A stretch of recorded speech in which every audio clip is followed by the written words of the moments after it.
All right, go. Now, this door is the door of no return. The famous door of no return used to be a very small door. We call this door the door of no return because this is where millions of our ancestors made their last exit. It is estimated that over 4 million enslaved African people were shipped off from Cape Coast Castle to the Americas.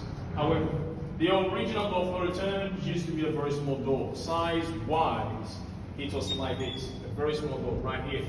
It was at this very point that our ancestors walked through and were being shipped off to the Americas.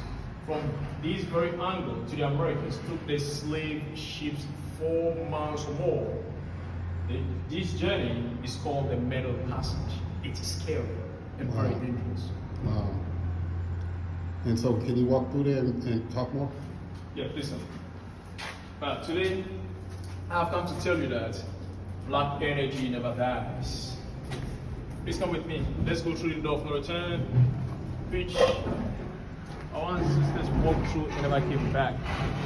Now, the ocean there is the Transatlantic Ocean, the second largest ocean in the whole world. Wow. Millions of enslaved African people have died across the Atlantic Ocean.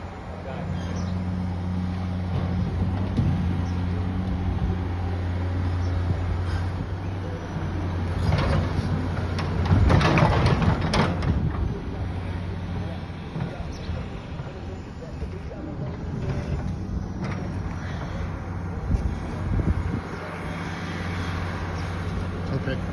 You talk. Right there lies the door of return.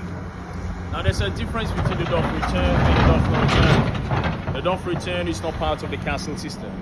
This is a symbolic door that was introduced by the continental Africans and the global African diaspora in order to urge the global African diaspora that they can return to where they belong, their physical place.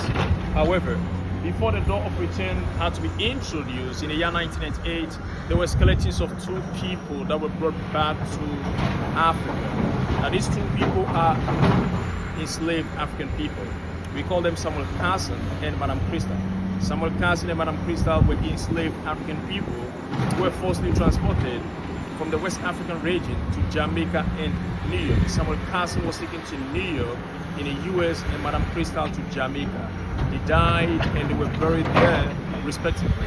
In 1998, their skeletons were exhumed from their graves and brought to Accra.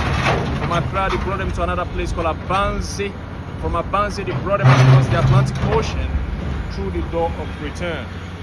This is a symbolic movement to urge the global African diaspora that although the ancestors who were forcibly transported will never come back, but because they are the blood, the descendants, and the DNA of the ancestors can return to their roots and visit the place. Cape Coast, Ghana, West Africa. Okay. Thank you, Tony. You're welcome.